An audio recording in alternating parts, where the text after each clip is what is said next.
Good evening, everyone, and welcome to the Thursday, April 16th, 2026 Board of Selectmen and Finance Appropriation and Advisory Committee meeting. This meeting is being recorded. Without objection, the Chair of the Board of Selectmen will facilitate item 6 on the agenda with the understanding that the FAA Chair will chair the FAA Committee concurrently, including any allowable discussions, questions, business, or motions requested or required under item 6. We're going to start with the Pledge of Allegiance and then I'll throw it to Mike. I pledge allegiance to the flag of the United States of America and to the republic for which it stands, one nation, under God, indivisible, with liberty and justice for all. Stretch feels good on the back. Yeah. Right. Mr. Mayotte? Thank you, Madam Chair. We have some meeting minutes from back in October 20th, 2025, at the Shepherd Hill meeting that we need to approve. Is there, I don't believe so, no. No. We're all set, right, John? Yeah. The three? Pretty sure.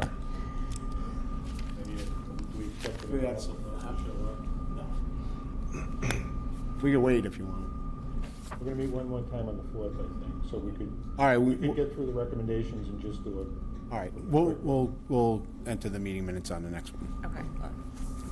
All right, so with that, I'm going to move to number 2 on the agenda, approval of minutes for April 6th, 2026. Do we have a motion? So moved. Second. That's great, perfect. Any corrections? No correction. Discussion? Perfect. All in favor? Aye. Aye. Unanimous. Okay.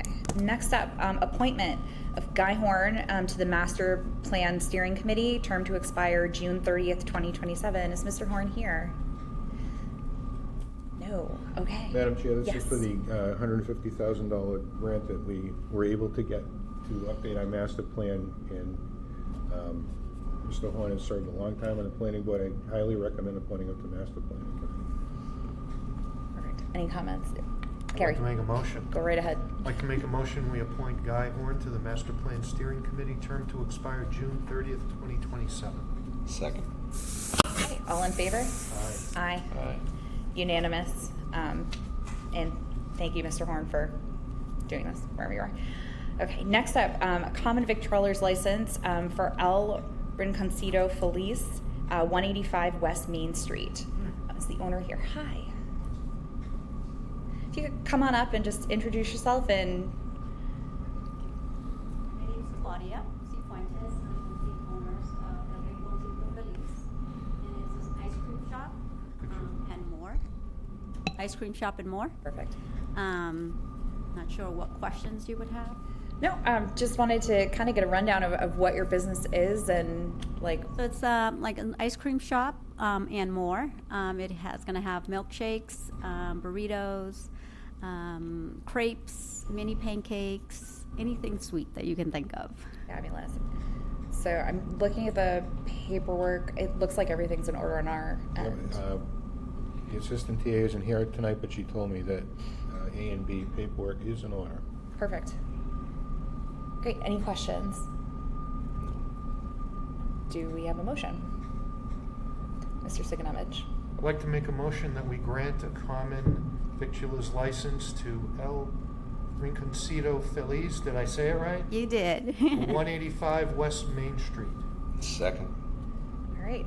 All in favor? Aye. Aye.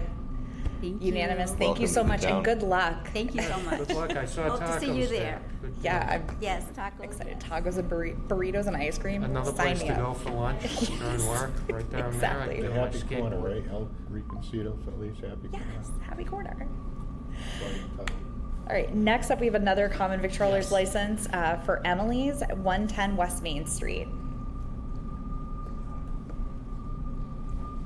How you doing, folks? Hi. Hi. My name's Mike Jermaine. This is my wife Emily, and we just bought the hot dog shack down the street, right across from Marty's Liquors. We plan to do hot dogs and ice cream all through the season this year. Man, I'm stoked. Any questions? Other than whether or not the paperwork's in order, which, if it's here, I'm assuming. It's all in order. Yeah. It's also, there's a copy in your drive. too. Yes, I've been looking through it, and it looks fine to me, but I don't, sometimes things get missed.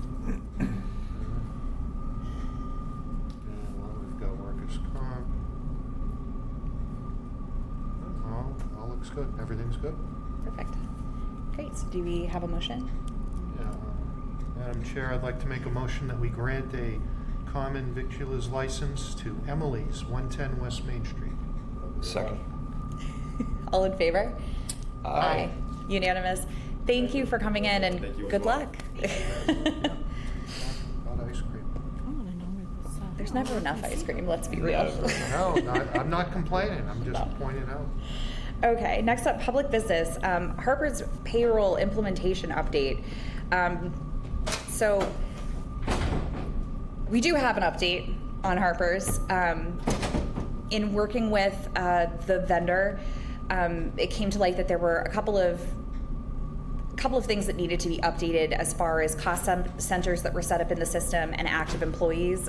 Some employees had been taken off of the payroll, and we just needed it to be updated. That's not something that lives within the Board of Selectmen office. It's something that we had to reach out to the Treasurer Collector's office to do.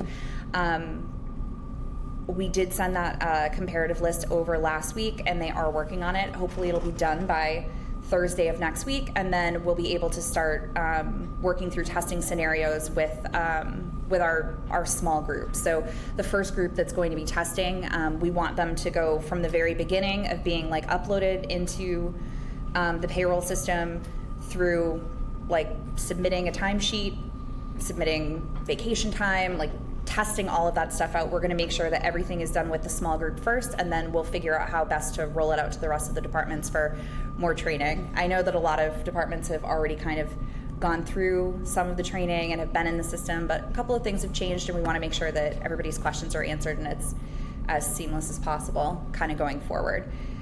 So that's where we're at with that. Next up, capital improvement request. Oh, wait, sorry, any questions? Yes, I have a question.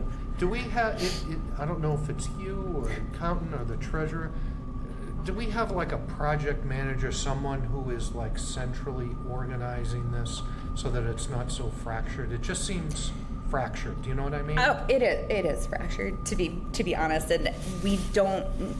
I think I'm the project manager. I think that's what we voted on last year, ultimately. Well, I wasn't trying to throw Yeah, no, on your seat. I'm just I a get it. central place to effectuate change. Yeah, so that is where it's kind of residing with me, and by extension Olivia, since she's doing a lot of the day-to-day. But yeah, like the setting up the smart sheet for testing and things like that, those are things that I'm planning on doing as part of that project management role. And I've started them. We just need to get the system in a good place before we can actually start utilizing it and going through those scenarios. Great, and thank you for the update. Yeah, Appreciate it. no problem. Any other questions before I'm like, oh, scoot? Okay. Now we'll move on to 5B, capital improvement requests from the Water Sewer Commissioners. Board of Selectmen here's request for Board of Selectmen to call a capital improvement committee meeting for purchase of equipment.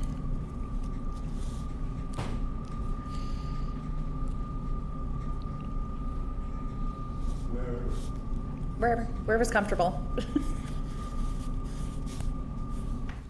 So I was here last week and a half ago, asking for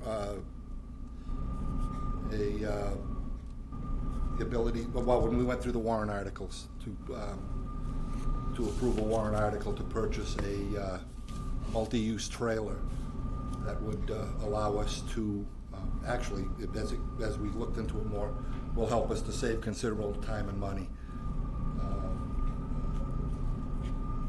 You want the full presentation again? No, are you guys good? No, I don't think we need it. But we have, it does need to go through capital improvement. I've spoken with the capital improvement chairman, chairperson, twice, and it needed to come here.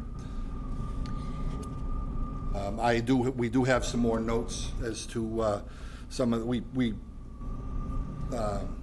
firmed up the positives for doing this. Mm-hmm. The negatives basically are that we have another piece of equipment to maintain and register on the road. I mean, that's a really and is that really a negative? But we do have a list of positives if you want them. So ultimately, the goal of calling the capital improvement meeting is so that this ends up on the warrant as an article. That's correct.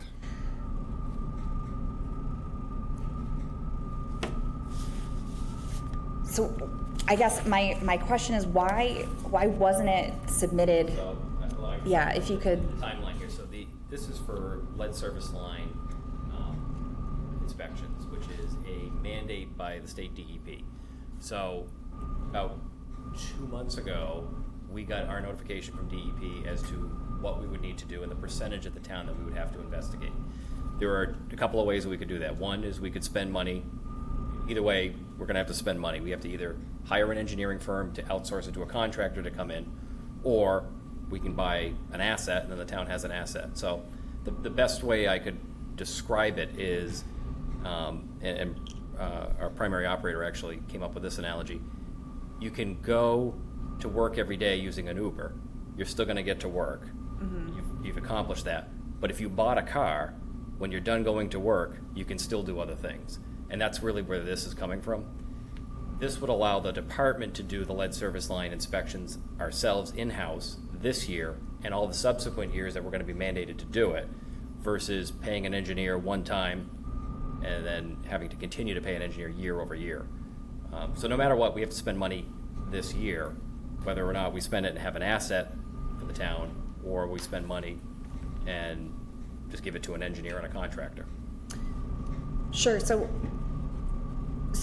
I guess if the timeline was 2 months ago, you knew that there was going to be a need for this, but it didn't make it onto the warrant. And the warrant, I mean, when were warrant articles due? March 25th? Well, part of the Faruda, do you remember? Part of the timeline. I think it made it onto the warrant, but the recommendation would be, anything, a capital purchase like that has to have the required capital improvement. We got the quote from the manufacturer, WAC Manufacturing, in mid-March. Within a week or so after that, was the first contact with the capital improvement chair. As soon as we got that quote, we started it going. We wrote the warrant article. We submitted it during the time frame. In the meantime, trying to get a meeting of the Capital Improvement Committee. There was a Capital Improvement Committee meeting planned, but evidently there was nothing else for them, so it got canceled. That was the time period that we were trying to work. I think it was right after that meeting got canceled was the first contact with the chair of the Capital Improvement Committee. It's just a matter of that was the timeline that this all came to be. We have a timeline to get this next stage of the lead service line of October 2027.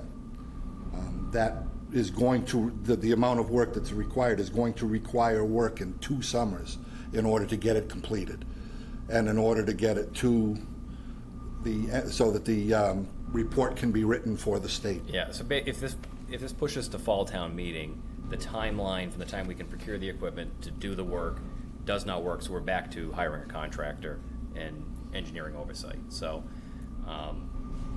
the expedited timeline is because there's a recognized need here and a way in which we can spend the same amount of dollars but get future dollars by not having to have an ongoing expense. Once you own this piece of equipment, we can do this work ourselves. The state will give us our percentage, what we have to inspect, and and we can move from there. So, Any other? Madam Chair, I'm just wondering about the cost for the engineering and the contractor. What does that look like in year one?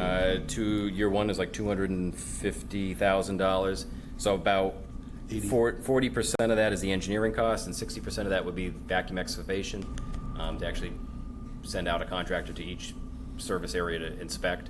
The cost of the equipment Was I left the quote out in the car, but it's the cost of the equipment was $122,000, And the engineers said it would be about 80,000 for the engineering, writing the report, submitting it to DEP. They do all of that work for us. Yeah, and then subsequent years, it's roughly $1,000 per vacuum excavation. So depending on where we need to investigate, whatever the state DEP comes out and says you need to do X percentage, multiply that by $1,000 each, and that's the vacuum excavation portion. It will still require some level of engineering oversight if we have a contractor doing it, but it can be done in-house and save the town some money. Thank you. The contractor gets paid prevailing wage. Our employees get paid whatever their wage is. There's some considerable savings. Any other questions? And Madam Chair? Yes. Considering the return on investment and, the best interest of the ratepayers not to have to pay that additional amount of money, in this case, I think my recommendation would be that the board consider waiving the deadline, even though deadlines are established for very important reasons. I think in this case, if the chair so directs, I'd be happy to reach out to the chair who I've spoken to of the Capital Improvement Committee and see if he can pull a meeting together. Any other discussion? I think given the situation and the fiscal need that we're in as a town, that recommendation does make a lot of sense to me. I do have concerns about the deadline, but I'm eager to think about this from a perspective of we have to work up until the very end in order to be responsible for our taxpayers and constituents. So I appreciate the effort. Mr. Sikanovich?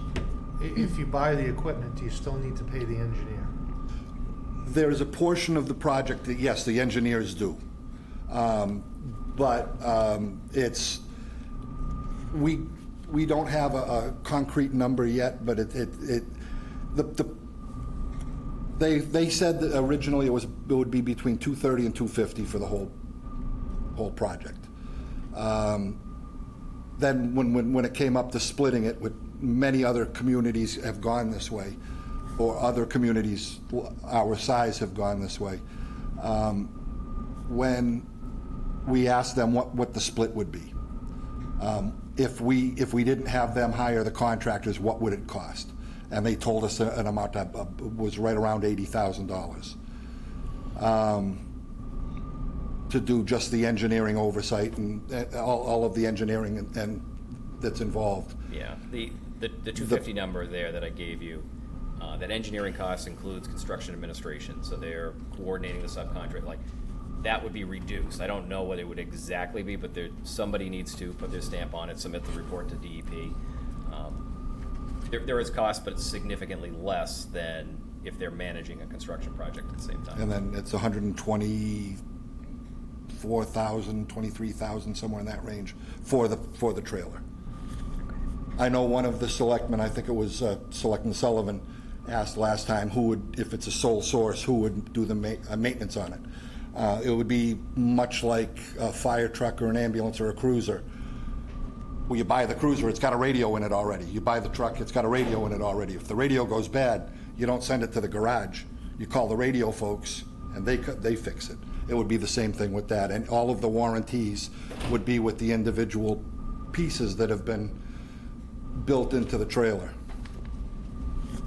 And they're all useful for other things other than lead service line.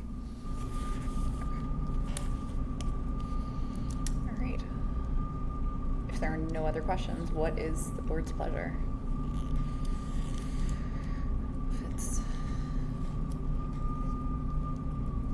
Madam Chair? Joshua has a question. Oh, yeah. Sorry. Yeah, Josh, go right ahead. Sorry, please move this over. So, just because you're taking into account like contractor costs and like that, obviously as man hours factored in. For the man hours that you guys have planned for the upcoming year, would you guys need to go into like overtime at all to compared to your regular duties, or? No, because if the equipment's on site, it can be scheduled in between other work that's already occurring. This year, the state is roughly 125 random locations that we have to inspect. The sooner that equipment is here, the more time you have to complete that. So we could easily work that into an existing schedule with the current workforce. And as a bit of a follow-up question, I know that we were having problems with like the leakage in the pipes that we talked about the last board meeting. Would this equipment also be able to help with the repair of the On the sewer I&I, is yeah. it? There are pieces on this that would help us in both departments.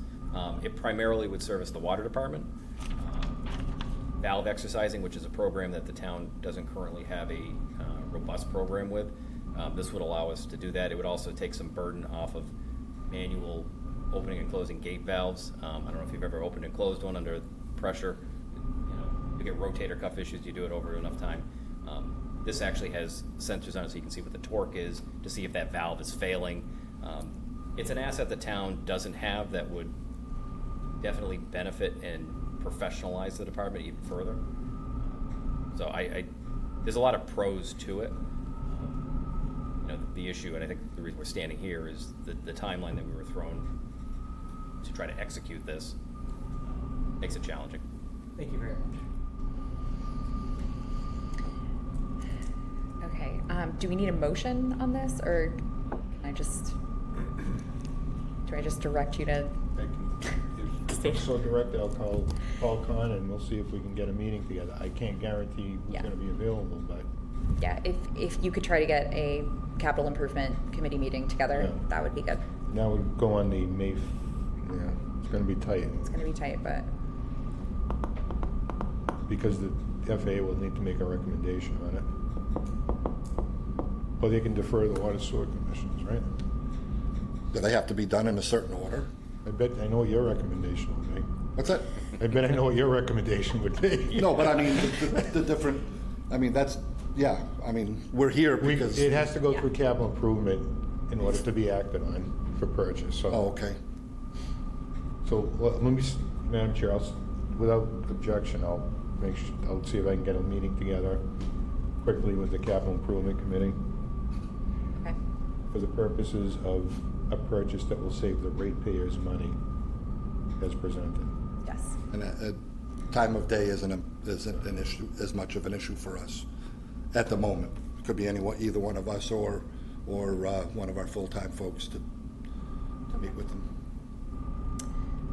Sounds good. All right, and that's how we'll proceed. Oh, yeah. They might want to see specific information. Oh, absolutely. We'll have the quote and all Broken of down the.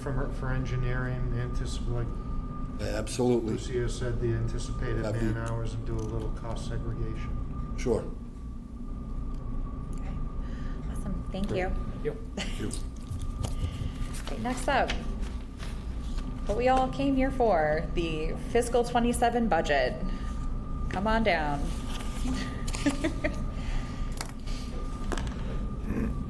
Finally.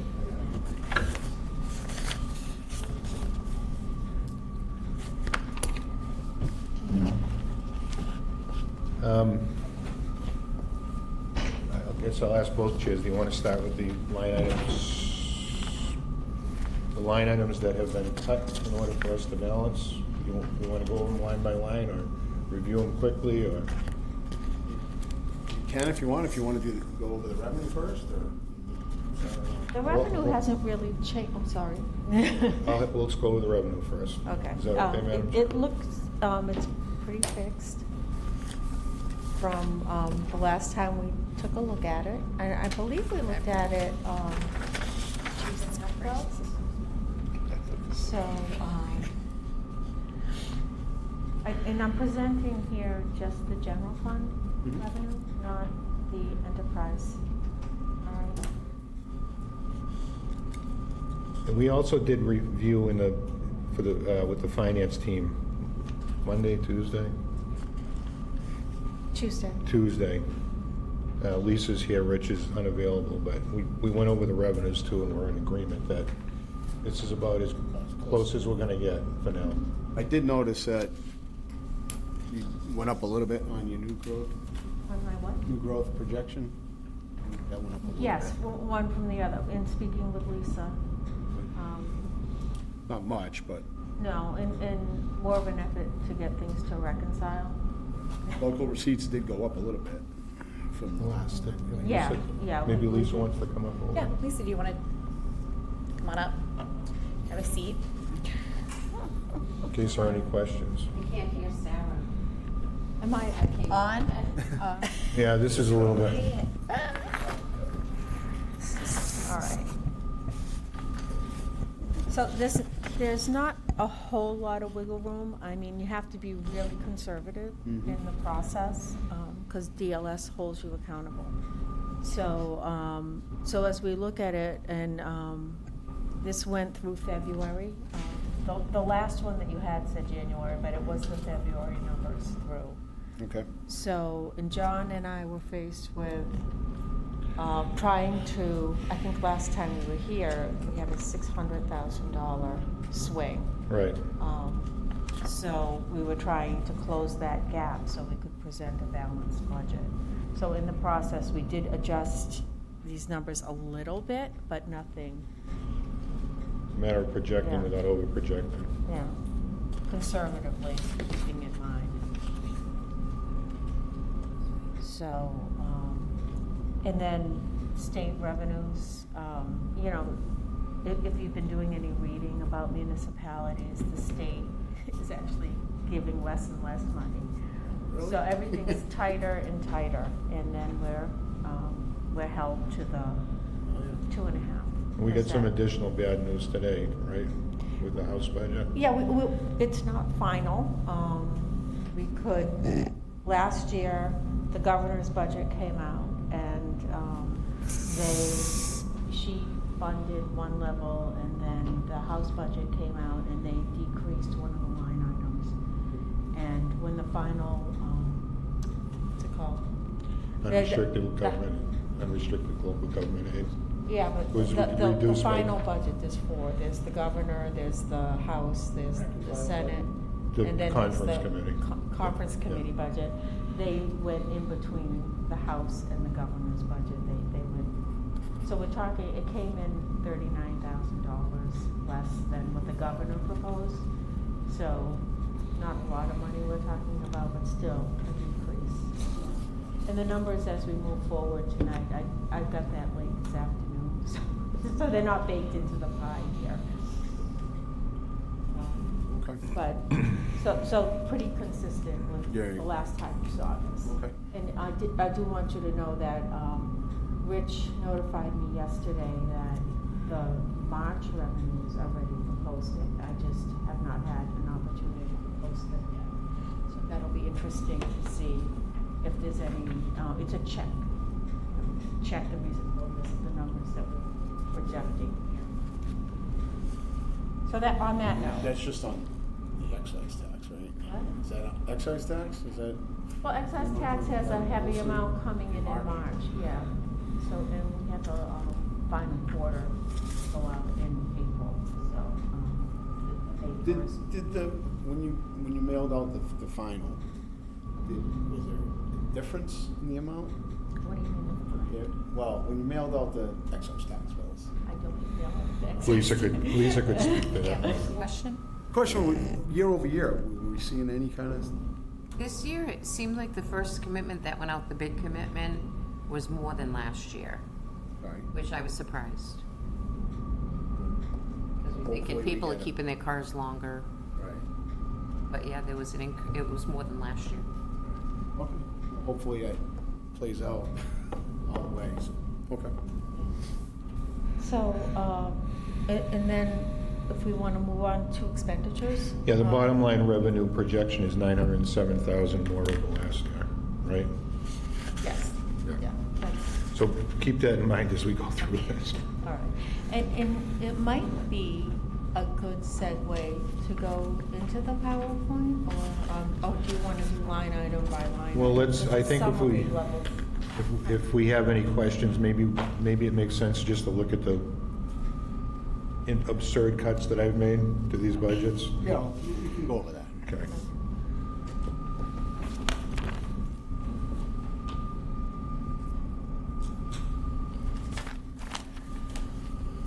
So the easy eyeball on this would be to look at the far right column. That's gonna compare the request by the department to what John. That's right, so the department request is the light blue. My cuts are indicated in the far right yellow 2027 column.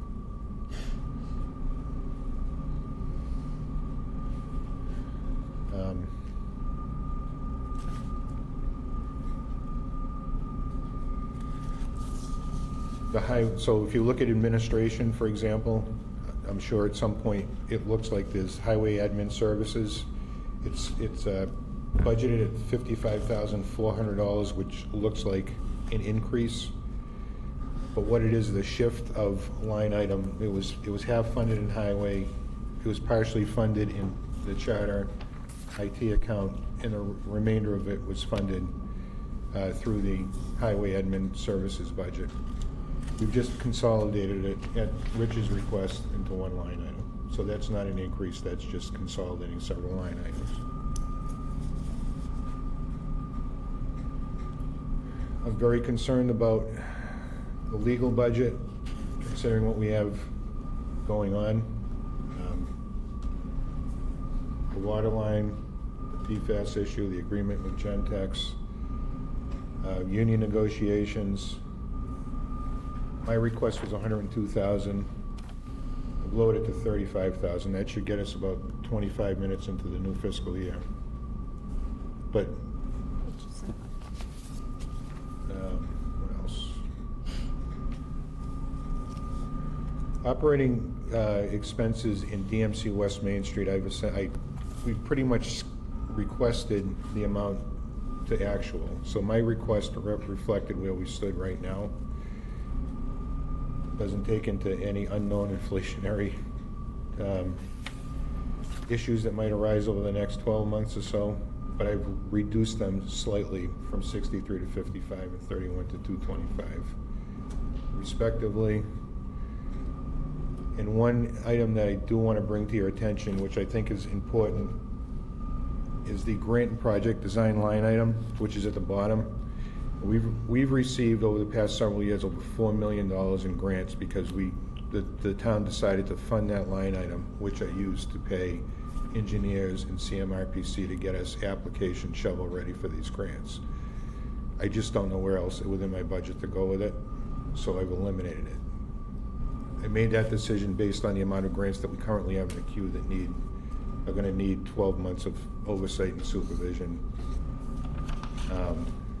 So we have things to do. We have 3 or 4 grants ready to roll. But it kind of hobbles us in terms of our ability to apply for the Complete Streets grants, the Safe Routes, the school grants. Those are the big infrastructure, the CDBG grants that require a little tiny fraction of upfront funding to show a big return on, roads and infrastructure improvements. So those are my major concerns within my budget. FAA reserve, I didn't put the usual $25,000 in there. Sarah made some cuts to hers, primarily in education and seminars.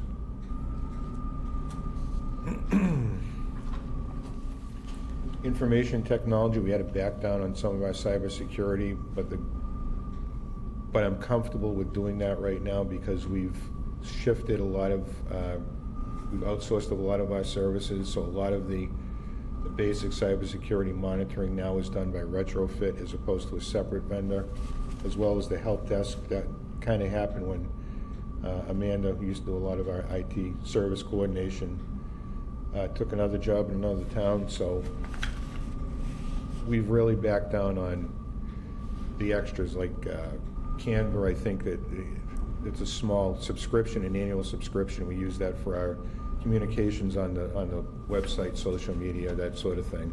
We're going to share it with the library. We're going to get on their account and share that account. Things like firewall switch replacements. We've zero funded that. The request was $6,000. Now that's only, we can go and buy them if we need to, but we have to have a source of funding to buy them from.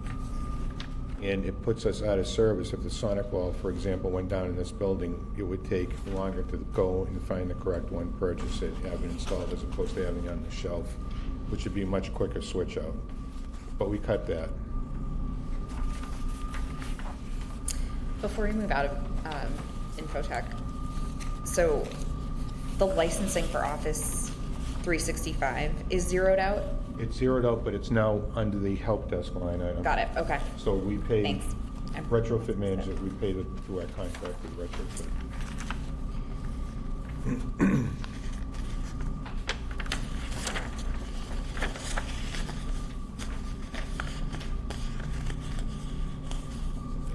Lisa's pretty solid. She's got a very sparse budget to begin with, so.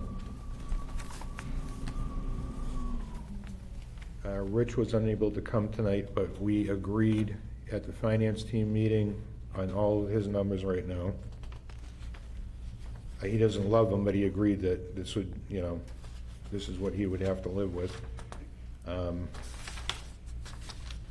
The example we want to go to right away is group insurance. We don't have FY '22, but FY '24, but FY '24 was right after we passed the last override. The money was applied for FY '24, and that group insurance amount was in the $890 range. Everyone knows the story. We formed the IAC when we found out that the costs were running unabated, and we switched our insurance. So we've locked in at a 0% increase with no major program design change, no need to open up contracts and renegotiate increases with our union. So we've held that off. But there's also a $200,000 runout amount that we need to consider paying over the course of the next 5 years. We're able to amortize that. That's not budgeted in here at all. So that 1.328,800 number is the actual number given to us from our new insurance carrier. But it doesn't include that $200,000 amount that will need to be amortized over five years. So that is more like a $1,500,000 figure. It's a pretty significant increase in 24 months, 36 months essentially. You can see how the retirement costs went up. I don't have 24 in there, but I can tell you it was less. Just between those two line items, that's over $1 million in increases in 3 years. Bearing in mind that our new revenue was $950,000 this year. Municipal expenses. Are there any questions in that? I can probably see one coming. John, Yep. the 150, can you? Maturing debt? What exactly was that?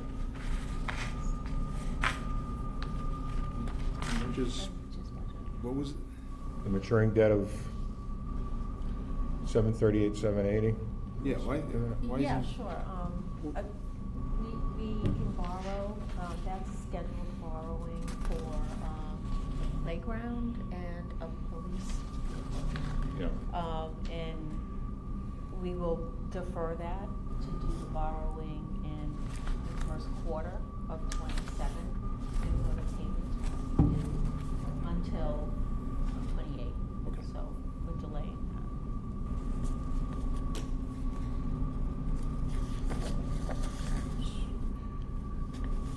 The Webster dispatch assessment is moved to municipal, so yes, we do have to pay that. We didn't cut that.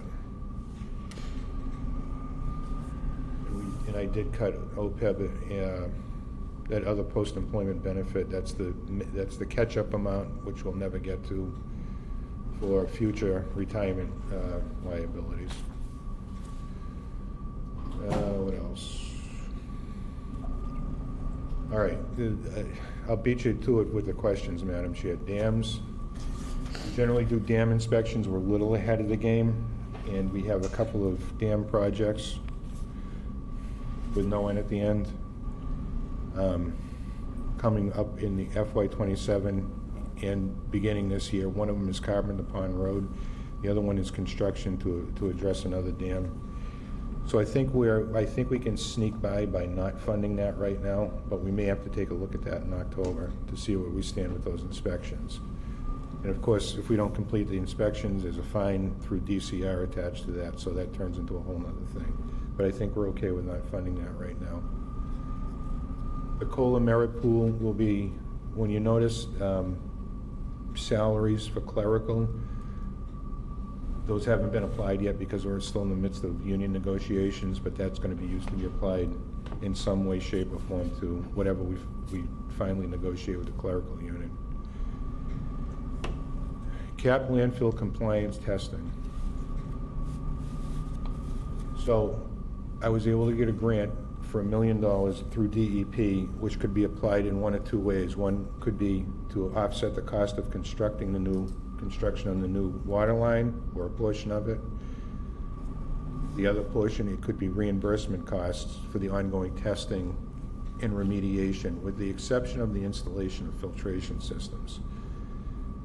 So that grant is now set up. Sarah and I will meet with Ty and Bond, who's helping us manage that, those grant submissions. It goes back to October of last year. So there's a little bit of a gamble there, but I think we can maneuver that enough to keep the invoices rolling for the cap landfill compliance. But bear in mind, we're drawing money out of our ability to offset the cost of constructing the water line.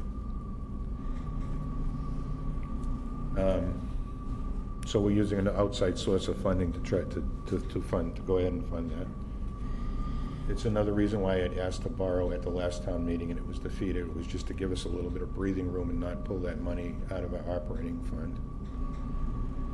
Education outside district. There's one student that I'm aware of that's attending the agricultural school. We took that is the 29.5 for the year. The town is on the hook, not the education portion, not the assessment, but the town has to pay that out of the municipal budget. So that cost of tuition is $29,500. And last year, the cost of transportation was $28,000. So that's that one student going to the agricultural school. I can see it coming. So we took a gamble that she's getting her license this year. So we reduced that amount. I'm grasping at straws at this point. We may have to revisit that in October as well. Here's our Webster dispatch assessment. It went up to 308. Laurie is at in the town clerk's office. Laurie has 3 elections, potentially more, coming up this year. So that's the increase in her budget. There wasn't a lot of room to cut for her. Planning board is pretty straightforward. And because the police chief is here, maybe he should speak to his budget cuts and how much he hates them.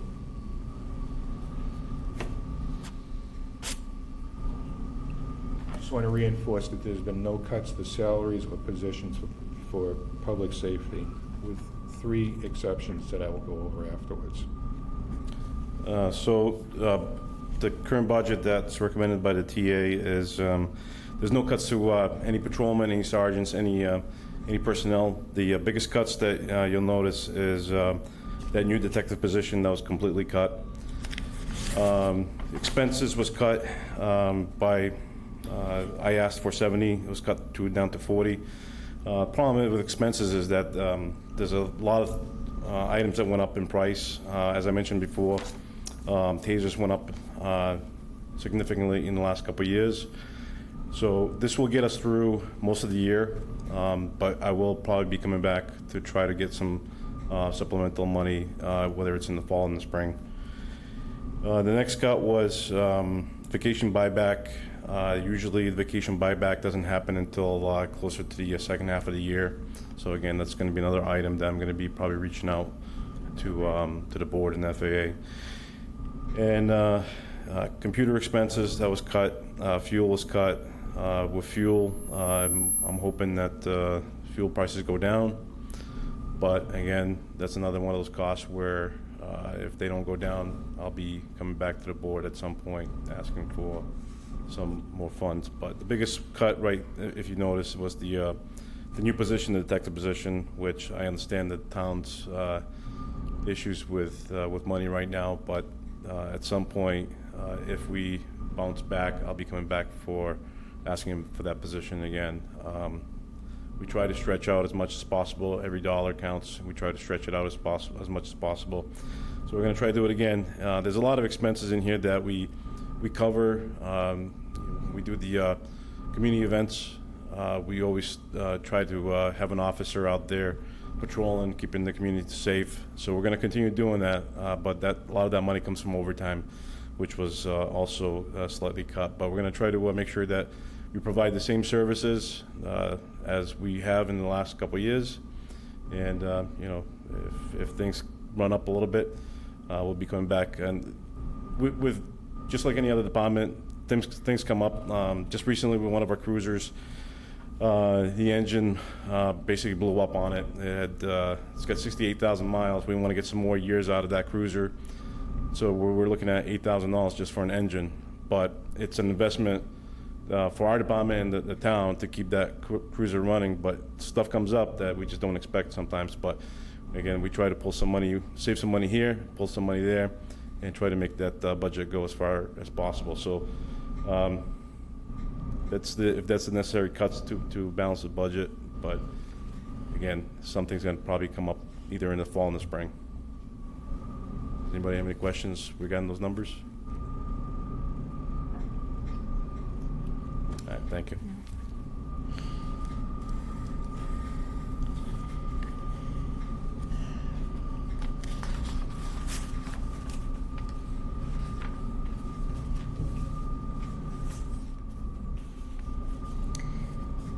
I think we can probably, Madam Chair, do the same speech for the fire department. I'm happy to speak to that. There's a few things I want to point out in the fire department budget. If you go down to line item, if you go down to the 00012205125 line items, you'll notice that their salaries are significantly less. That's because they're only funded. They're funded for the first half of the year through January with a grant that includes everything. That grant expires in January of '27. So that's the other half of the year funding.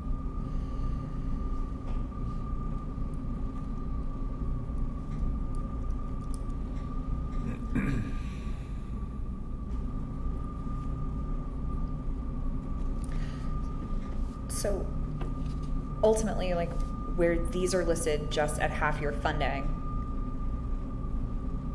I understand we're worried about this budget, but next year it'll be an additional 35-ish per. It'll be $144,000 more. Okay.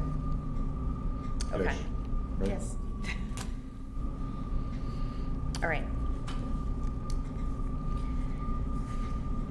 The fire department level funds just about every year in these line items. That again, I've cut these line items. The police chief said that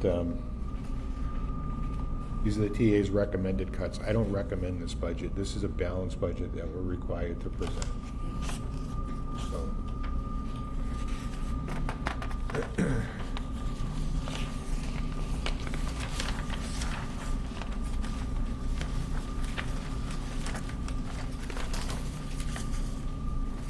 Our Board of Health agent, basically that salary is what it is. He's a recent hire, so there's no huge increase attached to it. Building inspector is part-time, very modest increase from 36,000 to 37,000.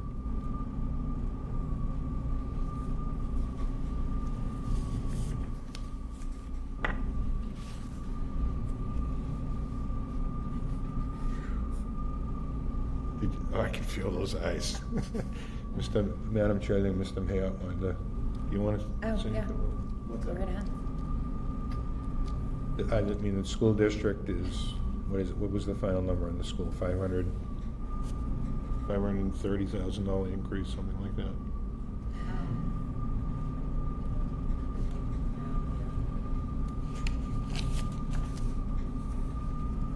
Yeah. Yeah, a little over half of it. Baypath is actually going down a little bit, wow. Highway Department had 4 guys full-time plowing this winter, and I thought the roads looked better than they have in the last 10 years, to be honest. A lot of part-timers came in and helped. We keep the highway moving because they do a lot of, for example, we're gonna start the bridge project, we met about that today. They do a lot of the work that helps us keep the cost of that bridge down. They do a lot of hauling for us. They went up and picked up the bridge pieces for us. They're gonna do a lot of the dam remediation, and that's considered as part of the grant funding instead of the town giving a contribution towards the grant. They consider work performed by the town as that contribution. So with that small amount of staff, you know, the amount of snow that was still in the front of our minds from this previous winter, and, you know, the recent announcement that I've had to cut grant project design, I can't apply for any future grants. We have a good system going the way it stands now, but it's not gonna be sustainable in the future. We've gotta take another look at getting another truck driver in there. I've cut off funding for that. He's had it advertised for quite some time now.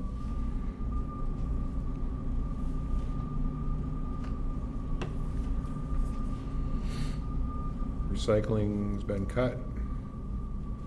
I don't think it's realistic to think that the cost of hauling, which is essentially what those fees cover, the part-timers and the cost of hauling, recycling, and bulk disposal, I don't think it's realistic to think those hauling fees are gonna go down, given the current state of the economy, but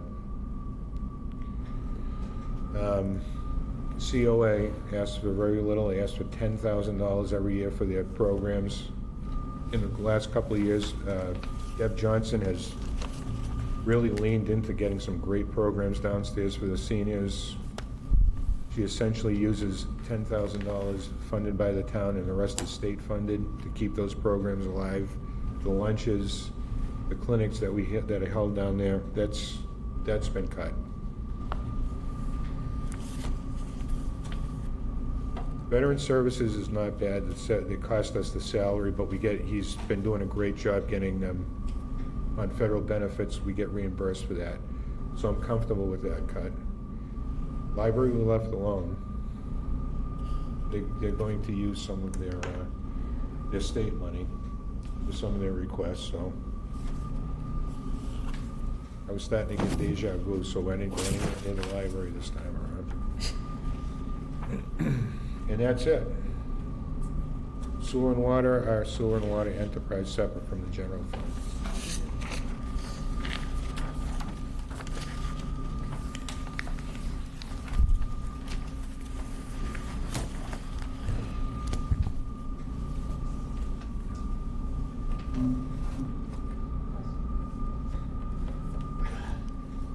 If you have better ideas, so let me know. Yeah.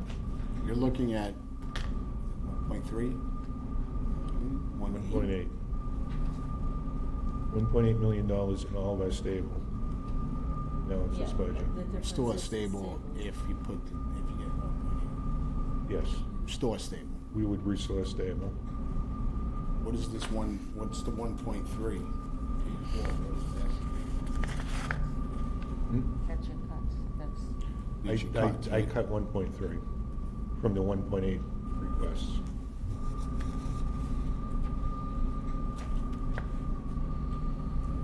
Pretty much squeezed every dollar out of your income here.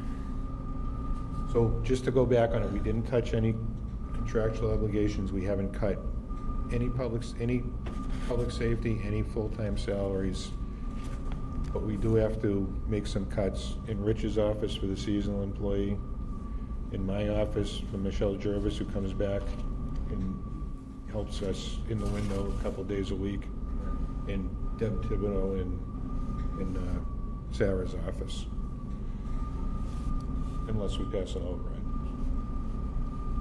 But, I mean, there'll be a reduction in the level of service we can offer over the counter because I'm gonna be picking up a broom and pushing it through the hallways pretty soon at this rate, but we'll do our best to keep it rolling. Anybody have any questions for John? Have to do what you have to do. Great. You have to do what you have to do, that's right. Shall we go into what else we might have to do next? Well, Madam Chair? Yeah. John, I'm stuck a little bit still on the school budget. Yeah. Still the same. Nothing's changed. So did the school committee vote on this budget and send this to us? Has this already been voted on, or? So, I think there's probably one more bite of the apple Okay. to make a reduction. I could certainly ask that question, but they have voted on the budget, yes. Okay. I'm not, I wasn't really, I don't need them to reduce their expense requests. I'm a little concerned about the revenue side of it. So I think some of it is the lack of clarity with the state funding, right? So, Reductions that may have been anticipated that haven't quite, not so much the state funding, the federal federal funding, right. So they're anticipating a 25% cut in their federal funding, which is a significant cut. And was there any explanation as to how they arrived at that? I think that the superintendent stated that he heard some of that talk at one of the superintendent meeting. Okay. What I'd like to do is reach out to him maybe this week or the following week. Right. And see if we can get a commitment to make an adjustment if that doesn't pan out in the assessment. That might be the specific ask. Okay. They've done it in Yeah. the past, The last time they were here, because they gave out at the, I think I have it here, at this thing here, they gave out to everybody. And he mentions it right in there, 25% cut to federal funding. And when I had asked them when they were here, I came up from the DESI website, the total federal funding looked like about 1.5 million, almost 1.6. They said it was closer to 2. So I don't know where those numbers are coming from. But at 25%, if it's closer to 2 million, that's $500,000 of reduced revenue. I prefer to have some sort of confirmation from somebody that that's an actual cut. Some sort of DESI letter or something that was put out that said, hey, you got to cut your revenue from the federal funding, or... Let me reach out to them, because, Madam Chair, through the chair, because Mr. Mayor and I have had to have a few conversations about this. So I'm happy to reach out to Mr. LaMarche again and see if we can get a more specific number and more specific commitment to return. What was the school committee's argument on that? I don't think there was much of an argument made. I think it was voted and accepted, and that was the end of it. I mean, I accept the department head's request, because it's a department head, but it goes to the school committee, so the school committee should have reviewed this and decided whether or not a 25% cut across the board on federal funding is appropriate. It's a significant amount for both us and Charlton.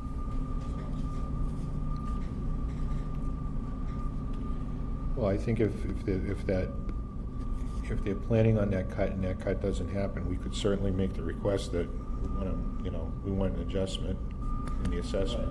Because if we put that burden, if for Dudley it's, I think, what are we, 46% of the budget? If it's 250 for us, well, it would be a little less than 250. So if it was 200 or 230 in that range, we're going to have to shift that onto the burden of the taxpayer. And then if it materializes, which I believe it will, we don't have a clawback provision. We can't claw that money back. That money's going to end up being spent somewhere else. Whereas we can come back in the fall if they didn't meet that threshold. We can come back in the fall and allocate Elsewhere. free cash. Yeah. So it's kind of just one sticking point on the budget there. Madam Chair, I agree with Mr. Mayotte 100% in terms of, the department head's reductions totaling 1.378 and change. There's one massive department in our town that doesn't have any reduction, and I think that is on the school committee to have that discussion and have a shared responsibility here, especially to the point of, X percentage of reduction in federal aid, placing that back on the local municipality to fund. It does create a real significant burden. I mean, if we're to fully fund that, we can't go back to the department heads and say, well, we have to reduce further. Right. So I do think it's reasonable to entertain a conversation with the committee to lower their assessment number. And I would be satisfied if I could find something that gave us that guidance, from somebody that was legitimate, like a grant letter or something like that. But taking each one of those, federal funded programs and just slashing them and saying we're not going to get this much money, so this is what the town's going to come up with. I got to have more than that, than a little bit more evidence that that's legitimate. So the school committee kind of thinks about that.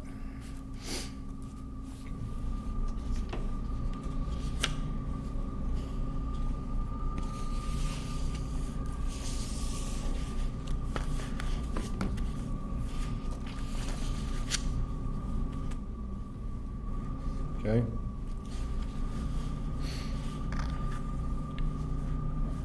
So in the absence of revenues, in an untenable budget, here we are. Go over it in January, department heads were instructed to provide, and this was the instruction that was on the memo, the budget memo that went out. Provide departmental requests for 2027, including the following guidelines. Maintain current service levels and fully fund collective bargaining obligations and other non-discretionary operational costs. Avoid unnecessary one-time or ongoing expenditures and avoid reductions that undermine service delivery or revenue stability. Not particularly for like the fire department, non-discretionary operational costs are about where they are at, particularly with and also with the police department. There's not a lot there are no discretionary line items left at this point. We've all had a chance, we just reviewed all the departmental requests. In March 2026, the finance team reviewed all general fund year-to-date revenue activity through February 2026. Sarah brought up tonight that she knows that she has March, and she will get to that tomorrow. But I think we're going to be pretty much in the same ballpark as to where we are tonight. We prepared an estimate for 2027 revenues. Our 2027 revenue projections, $18,984,066. The state aid cherry sheet is $2,447,556. Local receipts, $3.9 million. Indirect fees, $211,000. And the total is $25,628,777.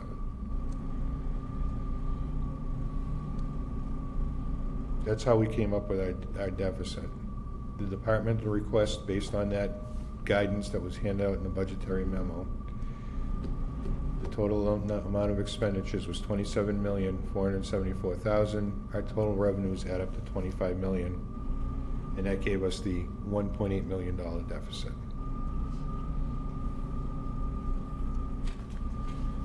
We just went over the balanced budget. I can't possibly do it again because I'm dreaming about it at this point at night. But we do have, on the, for the FAA and the Selectman to vote on tonight, Article 3 is a balanced budget as we're required under the law to do for FY27. All right, you want to go over this part of it? Sure. There's so much more. Okay, so in summary of how we addressed the deficit to get to the balanced budget, we basically drained all stabilization accounts. So there's no reserves. And then last year we had a little over $1 million worth of free cash come in, and we immediately applied that to the 26 budget. there's nothing there to draw on to help balance. And if you add these numbers up, for departmental cuts, they should equal, what's reflected in the expenditures.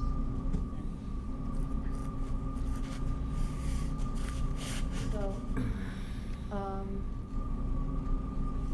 what are we doing? Okay, so what's going on? What's causing the long-term? Why are we in the situation we're in?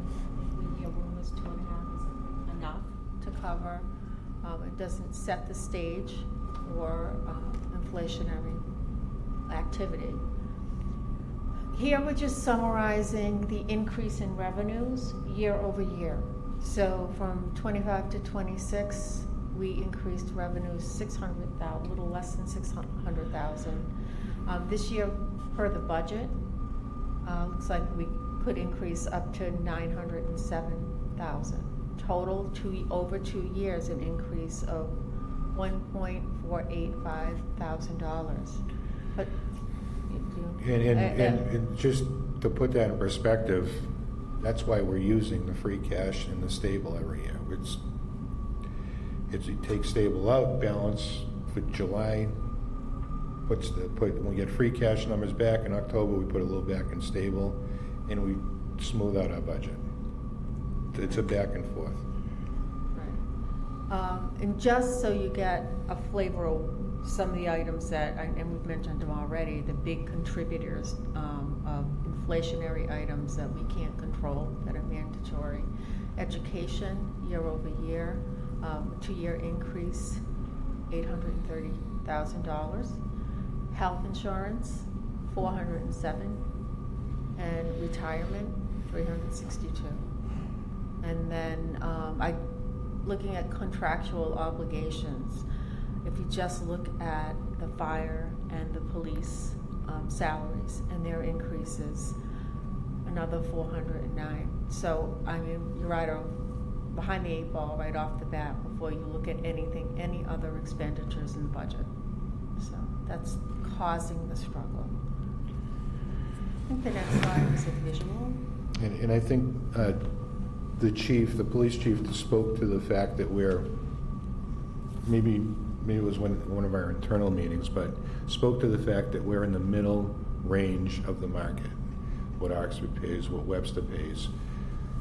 We pay the middle range of the market, and we do that to retain police officers. So we're not in a cycle where we pay so low that we train them up and they leave. So that looks like a bigger increase, but that is getting us years and years and years back into the market so that we can retain qualified police officers, paramedics, firefighters. We've had firefighter paramedic position, 1 or 2 of them posted for months, and we haven't even gotten paramedics to apply for it. It's just, we're average, we pay average, we don't pay a lot, and there's a shortage of public safety people coming up through the ranks, so.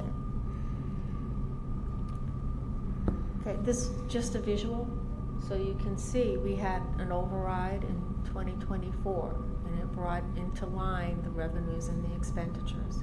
It was a one-time, it was just for 24.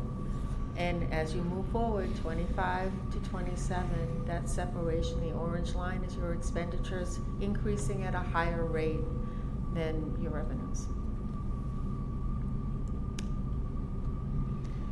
Why does it exist? Local property taxes that make up 3/4 of our revenues are limited by Proposition 2.5. State aid, as we mentioned earlier, is 10% of our revenues, and they're decreasing. And then revenue sources just haven't kept up with the rate of inflation for our expenditures. So just to review, in 2024, I'm doing this more for the benefit of those who didn't have to suffer through this in 2024 and maybe been on the other side of it. We had 3 override attempts.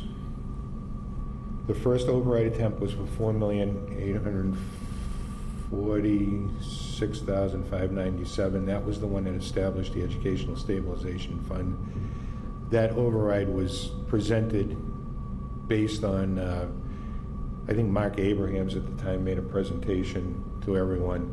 It established an educational stabilization account. It was supposed to last 4 or 5 years. It was way too much.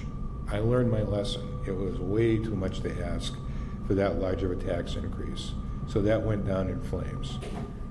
The only thing I will say about that is, if you track it, we're about on track with the 4.8 million. So the tax revenue available from Prop 2.5 is not enough. We know that. Provide and maintain needed levels. Yep. Okay. Then we did another one. We did one, and so that first one was in April. The second one was in June. We loaded dramatically. It was supposed to last 1 year-ish. That went down in flames. I think that was the teach me a lesson not to do that again vote, which message received. And then finally in August, we provided a menu option. The library passed. The amount for education passed. Public safety, fire and police passed. Very minimal amounts for both. And town hall expenses failed and highway failed. So that, one thing I remember clearly is that the feedback we got after the June 12th vote was, ask us only for what you need for 1 year, and if you need more, come back. So that's the way we're structuring this request. What do we need for 1 year? If you need more, come back. So we get our 1 year out of it. And we used free cash and stabilization to get us to where we are now. But now we're at a point where now is the time to act. Now is the time to work through this override request before it becomes a critical situation like it was when we were talking about library and cutting public safety and that whole disaster that we had back in '23. Now is the time to get a hold of it, because we're not into public safety salaries yet. But you've seen the level of cuts that I've had to go through. It's not sustainable. It's going to be 6 months before we're there. But we will get there if we don't address it now.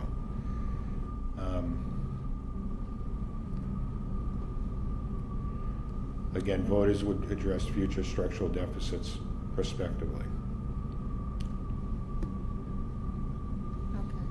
So, as John just mentioned, we have no reserves left. We've cut all the reserves and we've cut departmental requests.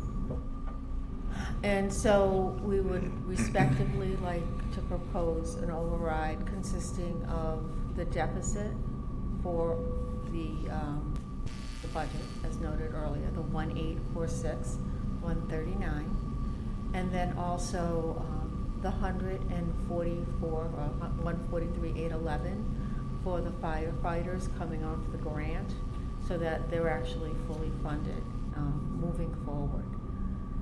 So an override request of 1.989 million. So just back to the firefighters for a second. They are funded because the grant ends in January. So they're fully funded through appropriation in the remaining grant funds through January of '27. But I don't want to start off in '28, particularly if we somehow pass an override, already behind the 8 ball. So my thought was to add, and I'm willing to take advice from anyone who wants to offer it, but I thought that it would be a good idea that we add the balance to the fire department budget for '28 to make sure that those firefighters stay where they are. And we're not already at a funding deficit to begin with. So this is a 1 year override request. We managed to squeeze 24 months out of the last one that passed in FY '24, but we used it doing the things that we shouldn't be doing. One-time source of funding to fund ongoing expenses. We didn't bring it up again for the following year because we literally passed this last the FY '24 budget in August. The idea that we would bring back to the voters in January, when we started preparing for '25, another request for override, that just would never have worked and it would never have happened. So we used what we had. We used what we were given. 3 of the 5 passed. We used stabilization. We used free cash. But we've used it up. And we're back where we need to make another request. And what does this, how does this impact the tax rate?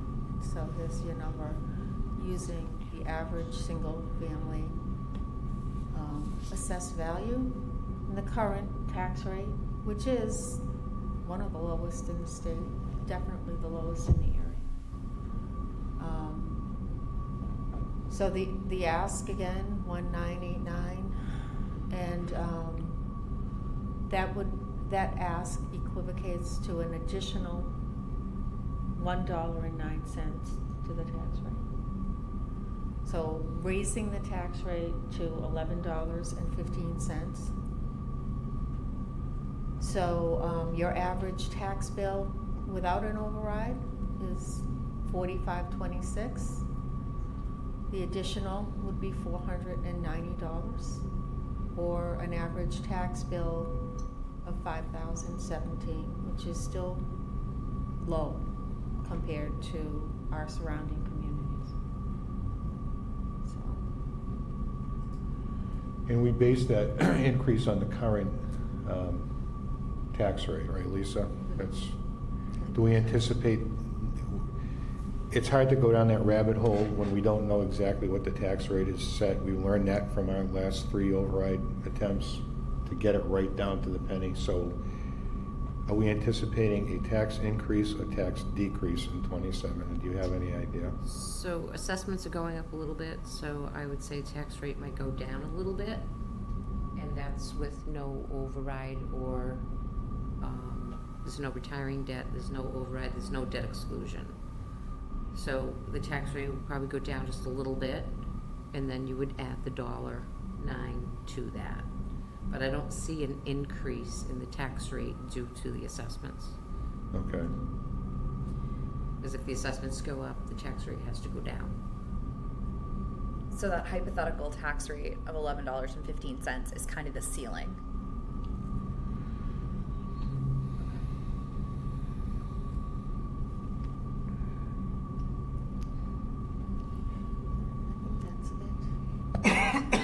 And if you look at our history of our tax rates, which is online, I think the highest our tax rate was, since I've been here, was 13 and change, and that was during the Fire station. Fire station and the school override. Yeah, that Is that sounds right. override? 2018, And the tax rate went up $1.77.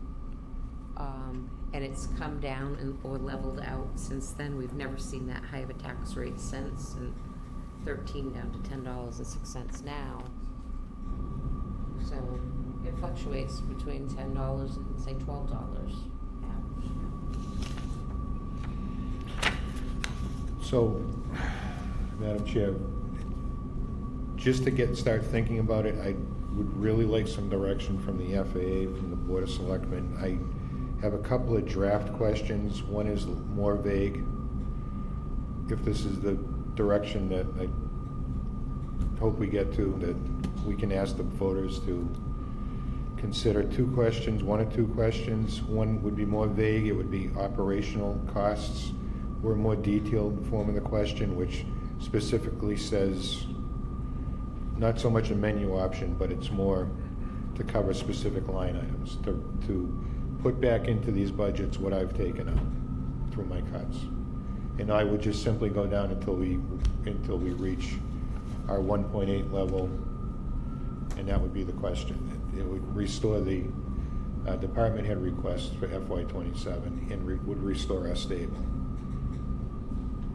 It's a 1-year request, but if our stable's back in, we're going back down the same rabbit hole of 28, infusing a little free cash, infusing a little stable, but we're keeping this request as low as is reasonable in this economic environment.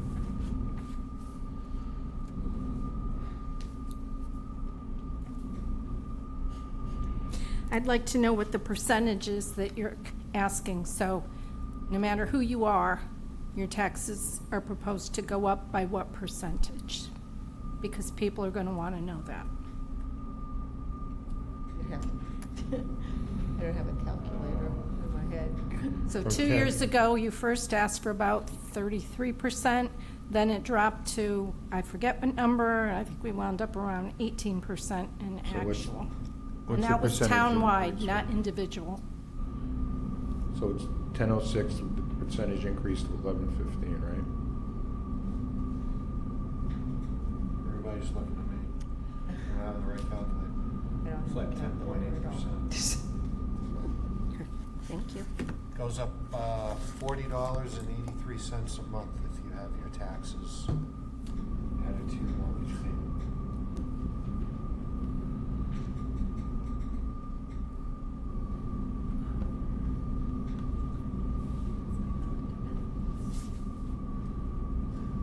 That's right, it's a $490 increase, and the average tax bill was $45.23. I did that. Yeah, It's nowhere near average. I did calculate the 40 to 41. Nowhere near average. I didn't calculate the percentage, but I calculated about $40 to $41 a month. Percent increase of the higher tax rate. So, Instead of, I mean, we get 2.5%, she wants to know how much. It's so a the 10% average as tax opposed bill to a without the 2.5%. override, as it sits, is $45.26. The override-driven increase is $490. So that's about a 10.8% increase.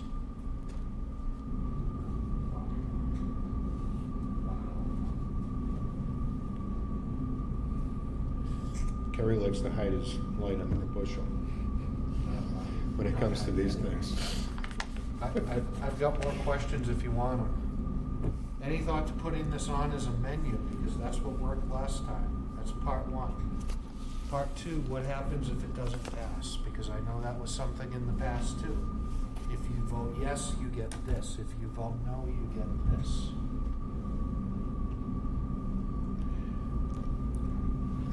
I'm not trying to make more work or be difficult. So when it didn't I'm pass just- the last time, when we did a menu option, we got 4 highway guys as a result, and $180,000 snow removal deficit this year. I get it, but something's better than nothing. And at the menu, people got to choose what they want. And I know that's not, I know that's not a best case scenario, but, you know, If we put it on as a menu option, there are things that we're at the point where we have to pay for stuff. If you put it on a menu option, do you ask people, do you want to pay the health insurance increases? And if the answer is no, but we want to save police positions and public safety positions, how are we going to provide insurance to those positions? That's where we start going off the deep end. well, I guess there are some things you can't touch. There are some things that are fixed. You can't touch a contracted position. Could you? Maybe. Health insurance you can't touch. You can't say to someone you can't have your health insurance. You can't say to someone you can't have your retirement. I mean, there are certain things that are.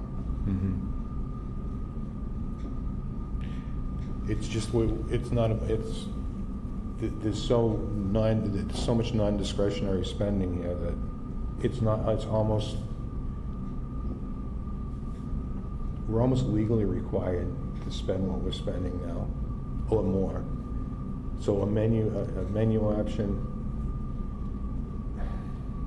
Can I just, And I want to stress, I'm not trying to argue this, I'm just anticipating, from last time, I'm anticipating what's going to come up. And I appreciate that. I appreciate that. so I wanted to just share, as John and I worked through cutting, one of the exercises he asked me to do was to just look at, to not touch the non-discretionary spending items, but to go back and level fund to 24 levels the non-discretionary spending, the discretionary spending. And as I went through that exercise, I stopped about a third of the way down because I was increasing. We have cut and cut and cut. There's just nothing left to cut. So. If we're looking at how to put it to the people of the people of the town, obviously, the thing that I think I'm seeing is like, looking at it like a household. You've already cut off, all your extra stuff, all your, subscriptions, whatever. Now you're cutting down to like, okay, now we're going to use less water. Now we're going to use less, heating. We're going to turn the heating off during the day or something like that. The way to phrase it might be that we're at the point where we're either going to start incurring on things that can't go under, you start risking not losing the house metaphorically, but it's like you're starting to talk about cuts that are going to start directly affecting the people of the town. And like that's the only thing left to cut is stuff that's going to directly enter their lives one way or another.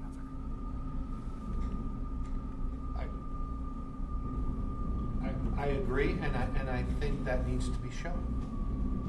What is it? What does it look like? And to use the household analogy, if that happens in a household, somebody gets a second job. Somebody does something. We can't do that. The only way I would think to be able to present that kind of option would be like these are like the water costs for stuff leaking into the water leaking into the sewer lines, right? Like that's an ongoing expense. Like it would be the equivalent of getting a second job to put the money up front from the people of the town to try to reduce the ongoing costs hereafter. But that's a hard sell. Like projects along those lines. I think when it comes to how to craft these override questions, if that's a thing that we have to do, which I don't see another option personally, but I don't know. Anyway, I think when we do a menu option, breaking everything out, to me, and maybe I'm off base, but I feel like it gives people the option, it doesn't give people the option, it gives more people permission to not vote for things that are necessary. Because if we put out like one line for the school district and one line for like we did the last time, you saw people vote for the library because at the end of the day it was going to cost us a ton of money to return loan funds. People voted for the school because a lot of people do still have kids in the school district and that's what they turn out to vote for. The two items that weren't passed were just as important as the others, but again, it kind of gave people, I think, the safety to say, well, we're not going to fund it.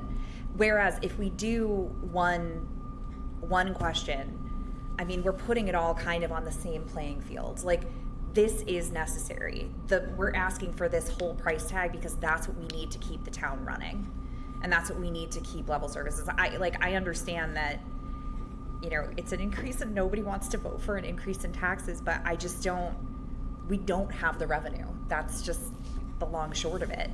I mean, it would be great if we could get a lower assessment from the schools, but I don't see how they're going to decrease their assessment enough to avoid an override. Right? Like, am I out of my mind I don't think so, but. No, there's no chance of that. There's no chance of that. It's coming down to do a menu option. Could you do things like, okay, here's the strictly necessary, these are the things that we can't, like, cutting down on this would just increase costs later on, kind of thing? There I don't know how isn't. you label that. Yeah. Everything, at this Now you're point, pitting everything. people against one another. But It's all still, necessary. If you the look town at- meeting, the residents choose. The residents ultimately decide the budget. Someone could make an amendment on the floor. We don't know. So you could end up with a menu even if we didn't put it out there. The other option is that if you look at the second question, where we list out where the money is going to specifically go. Yeah, that's the piece that I think I like better, because I mean, there are always going to be people that don't necessarily trust vague language, but with good reason. They get nervous that like if we vote for an increase to taxes and it's not specifically earmarked for something or totally outlined, we're going to use it on I don't know, gold toilets. That's certainly not happening, but just something outlandish. Whereas if in the second question where it lists everything out, like you can point back to that and say, okay, road maintenance and snow and ice materials. Well, go talk to anybody at the highway department. Like they're in desperate need of those funds. Like every time I see MJ, he looks so tired. I'm like, sir, go to bed. But he can't because it's like him and 4 guys. So like, what do you do? Anyway, I'm grandstanding now, so that's not helpful. So, and I agree with that, but if we, maybe we point to our health insurance, since our 24 override, and our retirement liability has gone up over $1 million. That's what we're asking you. We will take the money that the voters authorize. If it's that amount of money, we're gonna apply it there, and that's where that money's going. That's something that people can understand. People know that health insurance is going up. People know that the cost of, not just the cost of the materials, the cost to ship the materials have gone through the roof. Everybody, if we present the actual case as to what we're paying for with the money within the question, that might be the way to go. And then we have to, and then because we're specific in the question, that is where the money has to go. Yep. It has to pay for retiree increases. It has to pay for health insurance. Everything that we ask them for, we have to apply it that way. If we give too much of an option, people aren't gonna say, we don't want, like, it's not logical to say, oh, we don't want to pay for the increase in health insurance, but we want to retain all the employees. It doesn't, if we present it as an option, people will think it's an option. Right. You know? And they don't understand. They don't understand 100% what it's for, your health insurance. If it's a non-viable option, maybe we just don't present it because it's a non-viable option. We don't need, if we don't have as much staff because we're cutting staff, we don't need all the health insurance. That's one way to address it, to bring the health insurance costs down. I don't think the residents want to go in that direction. I certainly don't. That's not going to be my recommendation. That's why I'm saying there's gotta be this is what happens if you vote yes, this is what happens if you vote has to be. I know it's a fool's errand to do that. It's beyond a bare bones budget, but it still needs to be done, I think. Right, and I think we can make a case that if you can't pay for health insurance, you can't retain employees. They're gonna go to the place that can pay their health insurance. You don't have to say you're gone to cut the budget. You can just say, we can't offer you health insurance anymore. It'll naturally happen.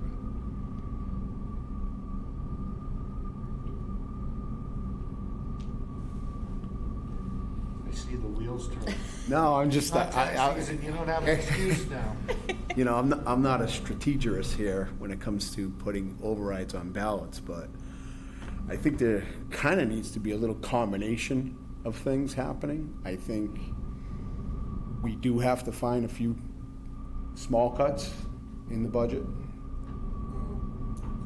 Probably around the $200,000 range, I would say, over underneath requests. I think you gotta use a little bit of stable to fund it, and I think you gotta get a little back from the schools. Put combination like that, if you can get this under 1.5, I think you had a much better shot than button up against $2 million on an override. And like I say, I'm not a strategist here when it comes to putting overrides on ballots, but I think it needs a combination of it to get this down a little bit. When Robin asked the percentage, it's double digit. Right. Less than double digit. Yeah, so one other thing on the second paragraph option, so you're going to say assess an additional, let's say it's $1,989,950, right? Instead of just listing for the purposes of funding A, B, C, and D, do you want to break it down? So many dollars for funding this, so many dollars for funding that. I mean, not a menu option, but they can see where that 1.9 million is going to go. That makes sense to me. And I joined the FAA, 2 years ago or something, because I didn't like the 33% proposed increase, and I wanted to see where that money's going. And I've been looking at budgets now for a couple of years. Nobody's highly paid. The budget is really tight. The school forces what they want, and now we've got cuts federally or statewide. So I think this override's necessary. I'm not against it, but I'm guessing people might want to say, well, how much of this is going to go towards compliance requirements for the dam and the landfill, and how much is going for something else? Right. I mean, when it comes down to it, we're not being charged per letter when the ballots are printed up. So if it got wordy and specific with, I mean, that's really the only downside I can kind of see is that. Oh, yeah, this is We the have, I ballot. mean, these This aren't is fake the costs. town. There's not- no- Right, we have an exact dollar figure for them, Right. so. All right, so just so everyone knows, if I come back, if Sarah and I sit down and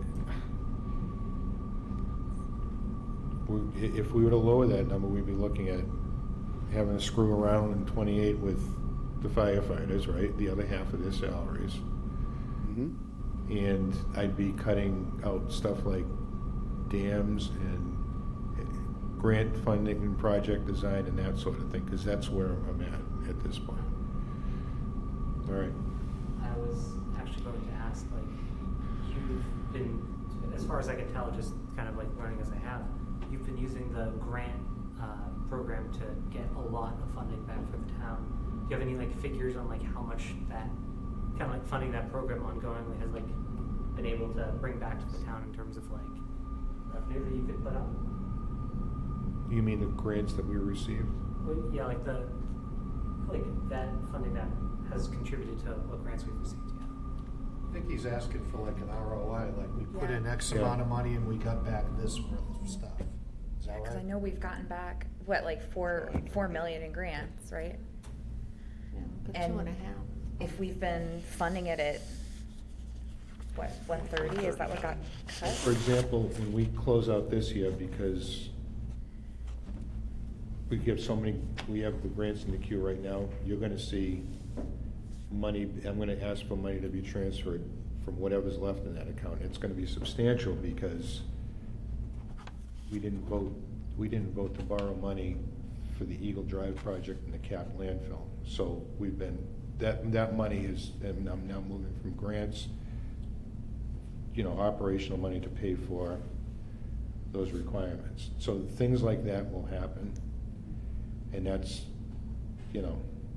unfortunate, but we're already behind on applying for grants. How much was the borrowing that wasn't approved? How much was that for the water project? The Eagle Drive I think, piece and the I cap have, landfill? was it 200, about 230, 200, something like that? Total? 349. No, that was the first batch that was approved, which actually helped us get through 25, but in 26. But the second batch that failed, I think, was more like 200, 230, something like that. So that The line item was contributed, but 100. that wasn't it. No. It seems like it was a number of things. You got that big bump from that health insurance debacle. Yeah.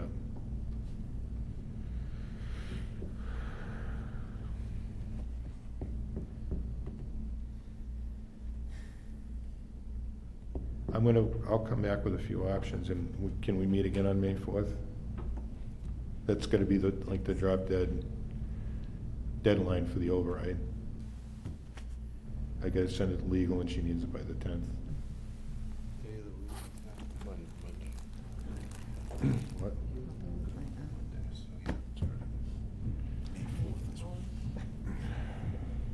Hey, wanna go over the warrant next? Great. Yeah, We're let's almost do done. it. So, we do have a quorum now. Do we want to vote on this tonight? I'd love to vote on this tonight. I don't think the balanced budget is gonna change Article 3.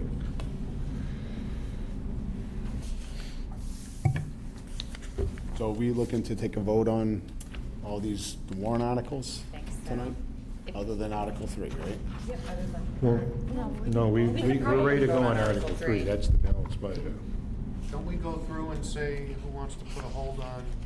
Yep, So that way we're not voting each one, we can vote it all in aggregate? yeah. So, Madam Chair and Mr. Mayor, that we don't need to do a contingent if we do an override. We can just fix it in October. It doesn't require the override amount. All we need to do is present for May 18th a balanced budget. So that's why I'm saying we should go ahead and vote on the whole thing. I was gonna make John do it, but. It doesn't include any staff cuts or anything like that that would require us to reduce services until we had our override votes. All right. So with that, I think we're going to have the clerk read these in. And then if you have questions, just put a hold on it. We'll go back and talk about it before we move it all to a vote. Thank you, Madam Chair. Article 1, Board of Selectmen Town Reports, to see if the town will vote to receive the reports of the several town officers and all committees or take any other action relative thereto. Article 2, Board of Selectmen, hear committee recommendations, to hear and act on the recommendations of the Board of Selectmen and the Finance Appropriation and Advisory Committee or take any other action relative thereto. Article 3, Board of Selectmen and FAA, the FY 2027 budget, to see if the town will vote to determine the sums of money the town will raise and appropriate, borrow, or transfer from available funds to defray the charges and expenses of the town and provide for a reserved fund or funds, determining the compensation for elected offices and including debt and interest for the ensuing fiscal year, beginning on July 1, 2026, with the amount shown be appropriated from the tax levy unless otherwise specified for fiscal year 2027 for departmental operating purposes, debt services, and other town expenses.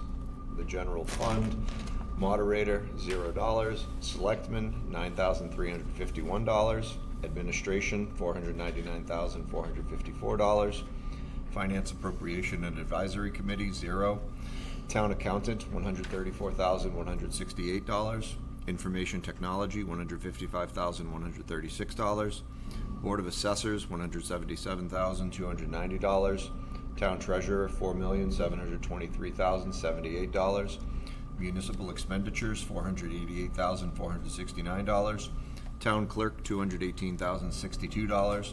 Conservation Committee, $0. Planning Board, $50,820. Zoning Board, $0. Police Department, $2,109,849. Fire Department, $1,584,580.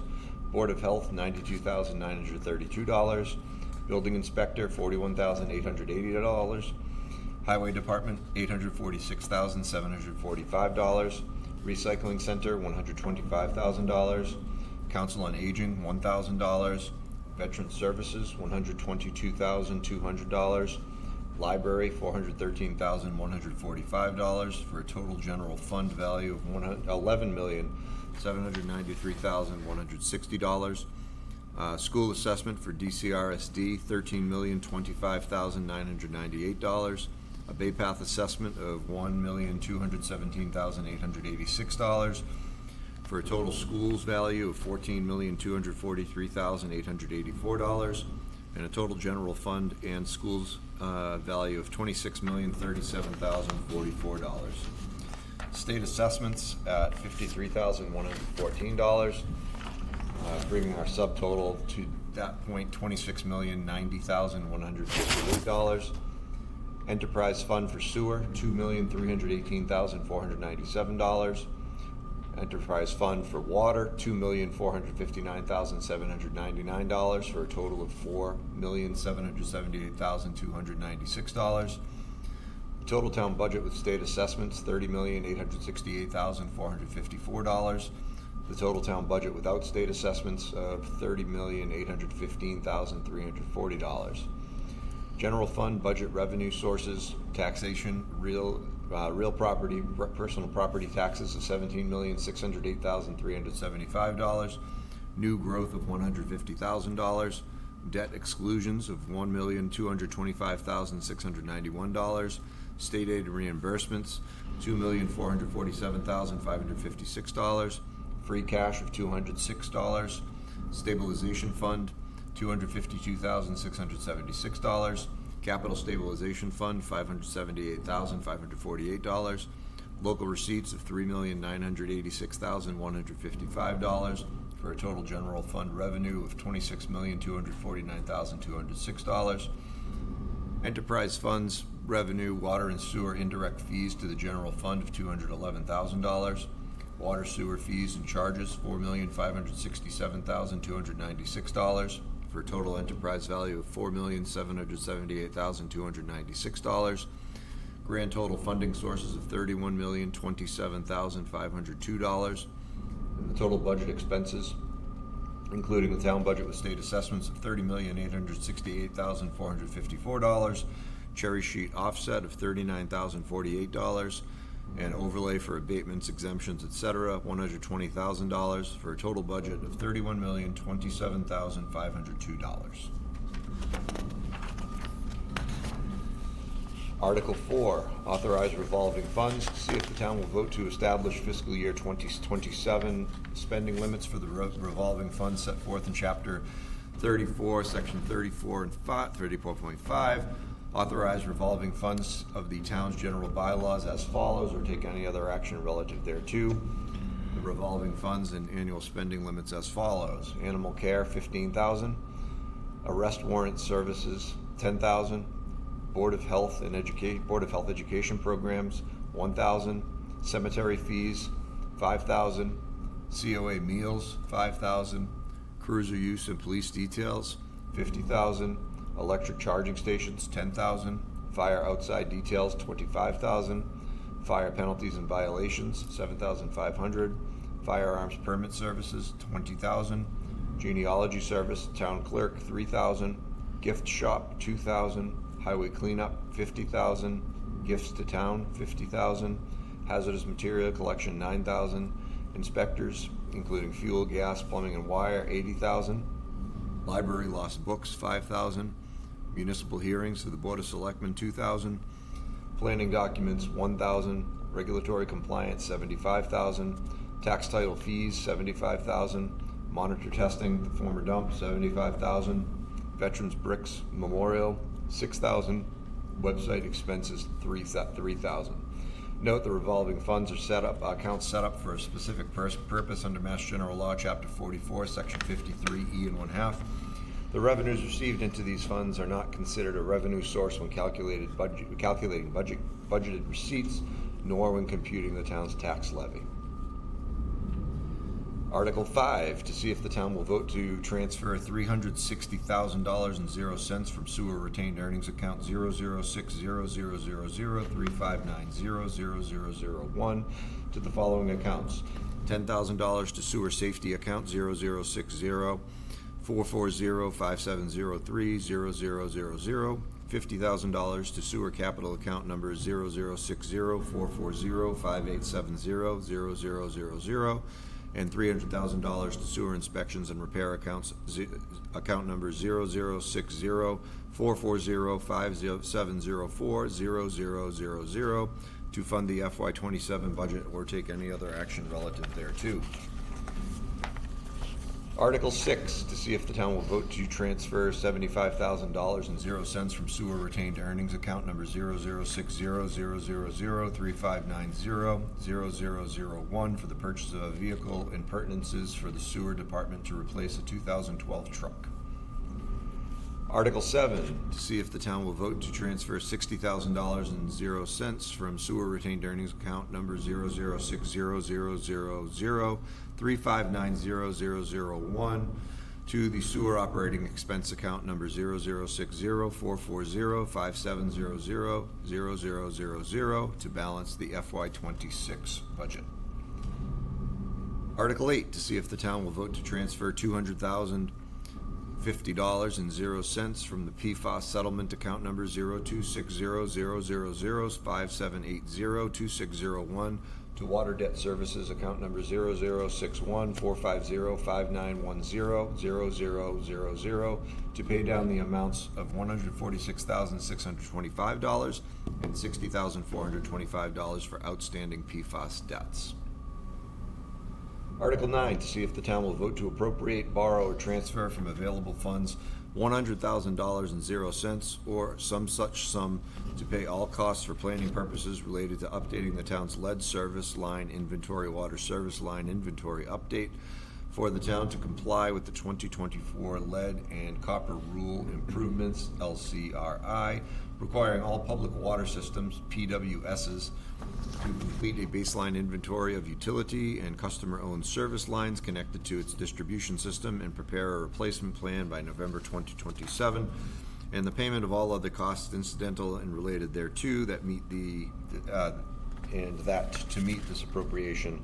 The treasurer, with the approval of the Board of Selectmen, is hereby authorized to borrow said amount under and pursuant to Mass General Law, Chapter 44, subsection 7 and/or 8, Chapter 29C, or pursuant to any other enabling authority, and to issue bonds or notes to the town therefore.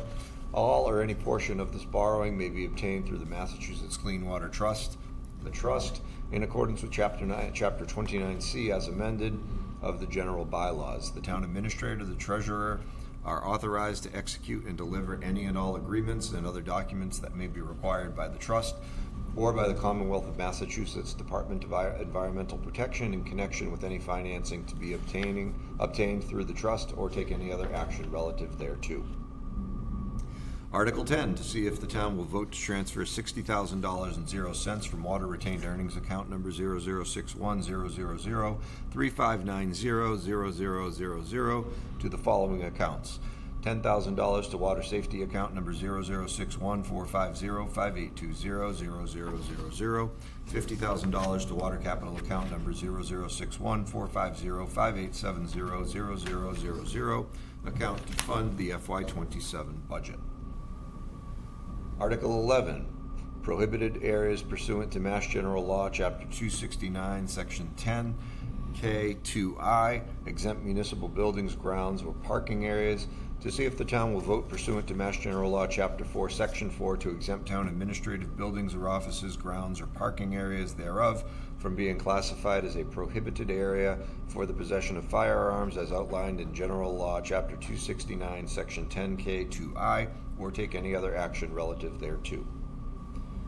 Article 12, acceptance of Mass General Law 32, Section 42B, 1/2, call firefighters, to see if the town will vote to accept the provisions of General Law 32, S42B, 1/2, allowing call firefighters to purchase back non-membership service from Worcester Regional Retirement Board, or take any other action relative thereto. Article 13, meets and bounds. Meets and bounds at the playground. Hold. Thank you.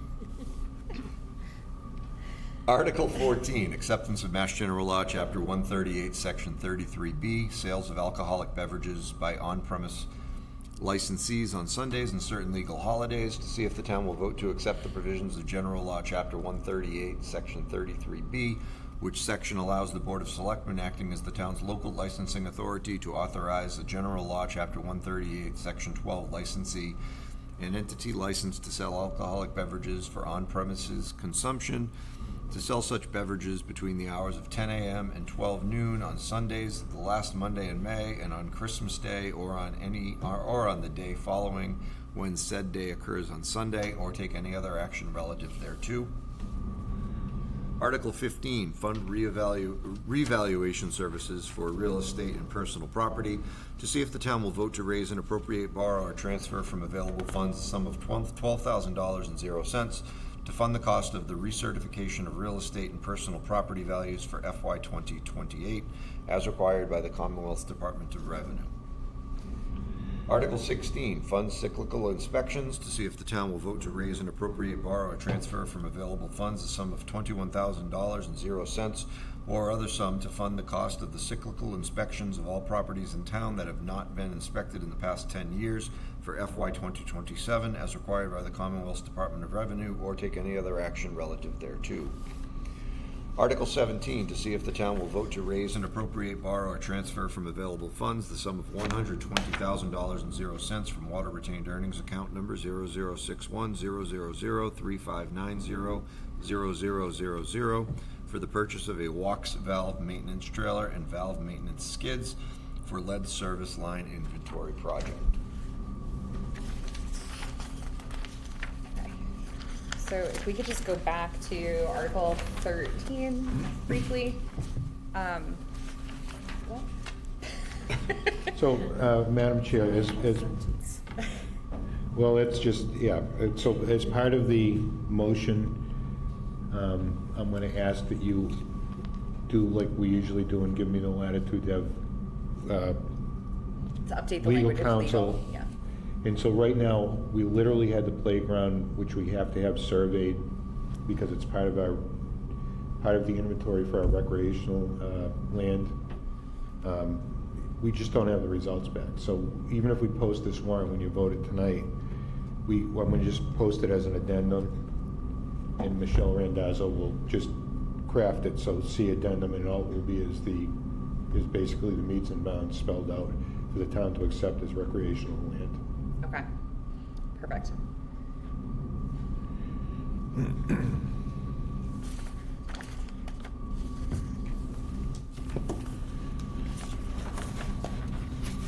Start taking motions here? Yeah.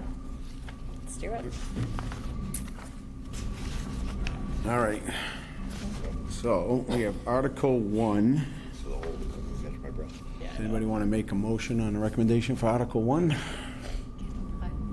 I move to approve Article 1 as recommended by the FAA and is printed in the warrant. Have a second? Okay, is there any discussion? All right, all in favor, say aye. Aye. All right. You guys taking votes on these too, or? No, I think How do you want us it's to do just this? you guys, We right? just need the Board of Selectmen to vote to authorize At the very end. the warrant to be posted. Yeah. Okay. I'm gonna go through these. I'm gonna put Article 3 as our last, in case that becomes discussion. So Article 2, does anybody want to make a motion to approve Article 2? I move to approve Article 2 as recommended by the FAA and is printed in the warrant. Second. All right, any discussion? Okay, all in favor? Aye. Aye. Okay. So I'm gonna bypass Article 3 for now.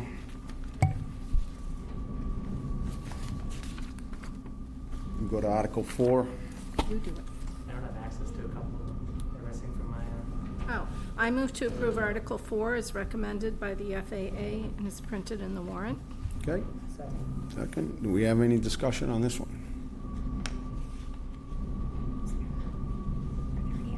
Okay, all in favor? Aye. Aye, all right. I don't need it, I'm good.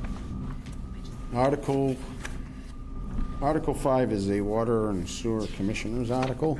Does anybody want to make a recommendation on this? I recommend we defer Article 5 to the Water and Sewer Commissioners. We have a second. Second. All right, any discussion?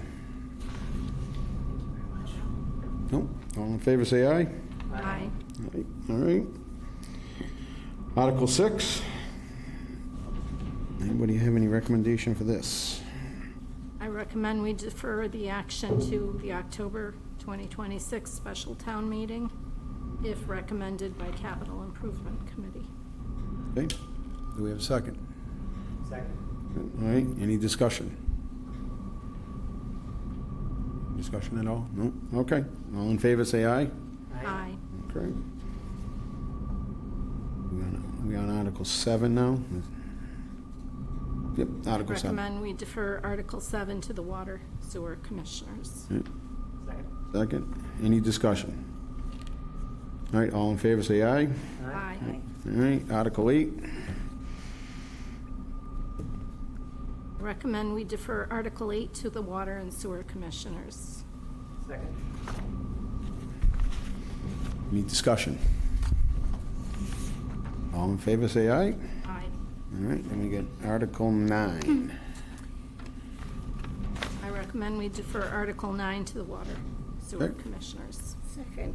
Second, any discussion? All in favor? Aye. All right, Article 10.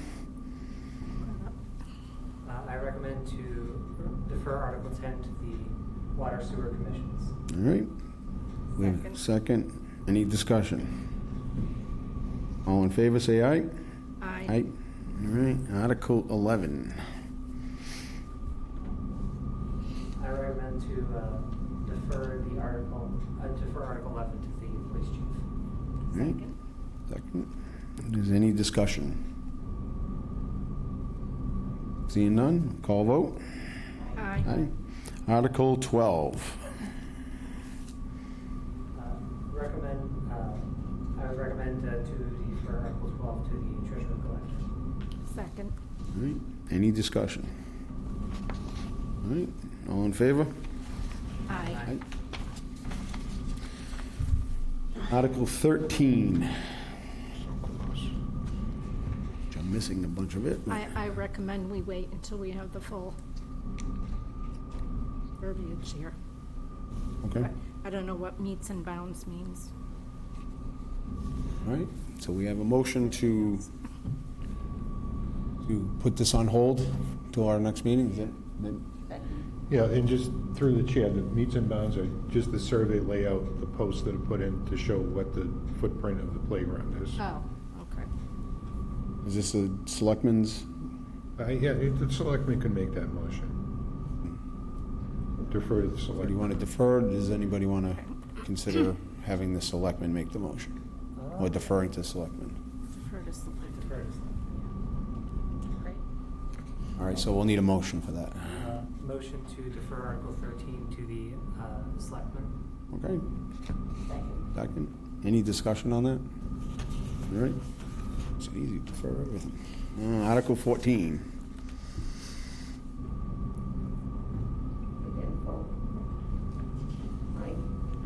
Oh, we didn't? Oh, I'm going back to 13. All right, so all in favor? Aye. Aye, okay. All right, go to Article 14. It's getting late, that's. Yeah. Recommend to approve Article 14 as printed in the warrant. Good. Second. All right, any discussion? All in favor? Aye. Aye. All right, Article 15. FAA recommends to pass over Article 15. Mm-hmm. Second. Second. Any discussion on passing over? None? All right. So I have a question on that one. So if we pass it over, it comes up again, what, in the fall? What does that mean, pass over? Yeah, it can come back up in the fall, right? Yeah. Yep. All right, any other discussion? Are we Any done other discussion? discussing? Okay. So all in favor? Aye. Aye. All right. Article 16, cyclical inspections. FAA recommends to pass over Article 16. Okay. Second. All right. Discussion? Seeing none, call a vote. All in favor? Aye. All right, and Article 17. FAA recommends to defer Article 17 to the Water and Sewer Commission. Second. All right, any discussion?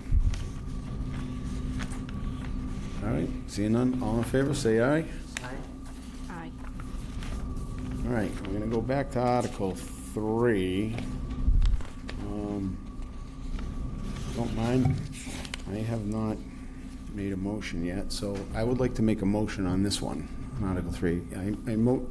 I move that we approve the budget as written with, I don't know how to word this, with an exception that we receive confirmation from the school committee as to the reduction in the funding for the federal aid to the school.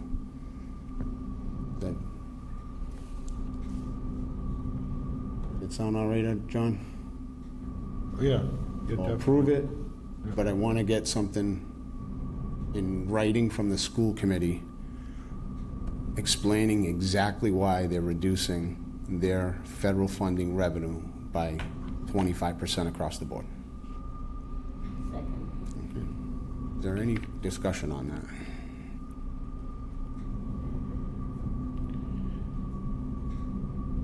We're working down early next week. Right. We'll have something for you. See no discussion? All in favor? Aye. All right. I think that's it. That's all you do. Great. That wasn't a big deal, now was it? Okay, so then the last bit, I think it's just us. Oh, no, not quite. Madam Chair, I'd like to I move that the Board of Selectmen vote to approve the warrant for the May 18, 2026 annual town meeting as presented, and further authorize the town administrator in consultation with town council to make non-substantive revisions to the warrant articles, provided that such revisions do not alter the intent or legal effect of any article. Second. Any discussion? Before we move to a vote, I just want to say thank you for all of the hard work. I know that this is not easy. I hope that anyone watching this meeting knows that it's not easy, and that's why it takes so long to go through it, but we appreciate the work and, you know, trying to keep the wheels on. All in favor? Aye. Unanimous. Before we adjourn, do you want, now that you have a quorum, do you want to vote on minutes? before we Yes, leave? yes. Sorry, I don't know I'm what not I trying did to with keep them. over here, but. There you are. And you can, yep. This is page, right? Yeah. Go eat dinner. You don't come in tomorrow, we're not gonna do this in the show. Let me just read the minutes. Oh, yeah, okay. Read it. No problem. Thanks for coming. This would have been the week. Josh, you Last gonna grab these? October. Yeah, I've got. Okay, cool. Let me know when you're ready. On camera, yawn as much as you want. Excuse me. Yes. Can I ask John a question? Okay. Since I did the minutes, should I vote on them or abstain? Because you did the minutes? No, that's fine, you're approving their release. Who knows better their right than you? All right. So I get the meeting minutes from October 20th, 2025. Does anybody want to make a motion to accept the meeting minutes? Make a motion to accept the meeting minutes as written. Okay. Is there a second for that? Second. Second. All right, all in favor, say aye. Aye. Aye, all right. Very good. Thank you. Thank you, Joan. All right. And with that, do we Appreciate have a that. motion to, oh, do you have more? Sorry. What's that? Are you? No, was I have those nothing else The only to- minutes you have to do? No, I have nothing Perfect. else to add, so. Great. Motion to adjourn?